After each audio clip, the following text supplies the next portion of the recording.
umunezero mwinshi cyane kuko ni byiza cyane nk'umwene gihugu kugira icyo mvuze kuhinyanyurwa bw'ibwizwa shingiro. Ni umunezero cyane kuko ni byiza ko umuntu agira icyo yivugiye kandi nje kugira icyo mvuze kuri ibwizwa shingiro. Narafashe umwanya wo kurisoma ndariraba ndabona by'ukuri ko impimbaye hari icyo norivugako.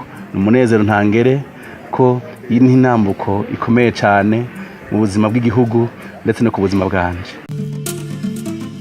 Ibwirizwa shingiro ni umushinge ni urufatiro rw'ubuzima bw'igihugu kuko ibwirizwa shingiro niryo ryerekana ubwigenge, intahe yo kwikukira n'ububasha igihugu gishobora kugira ndetse mu buryo bwo kwitunganiriza ubuzima bw'igihugu n'ibikorwa by'igihugu ndetse n'uruhara no kugira uruhara mu makungu.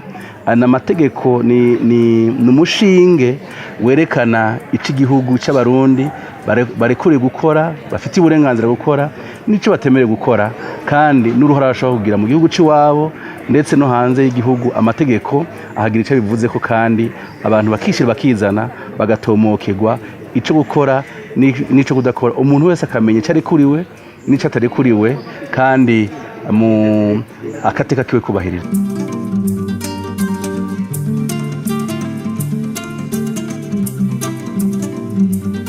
Icyo nohanura bene wacu b'abarundi cyane cyane ugwaruka ndetse n'abakuze ni uko dukwiye guheba umuco utari mwiza wo gutwarana nyabahururu tukumva amajambo ariko ntitwirabire. Turafise umuco wo kudasoma, turafise umuco wo kwemera ibyo twabwiwe kurusha ibyo twiboneye cyangwa kurusha ibyo twisomeye. Nobasaba iki kintu ko cyotubera icigwa kuko iyi mpinyanyo y'ibwirizwa shingiro yavuze ko amajambo menshi cyane ariko n'abantu bakeya je nagiye naganira nabo bafashe umwanya wo gusoma ngo barabe by'ukuri ibyo bumva canke babwirwa ko ari byo.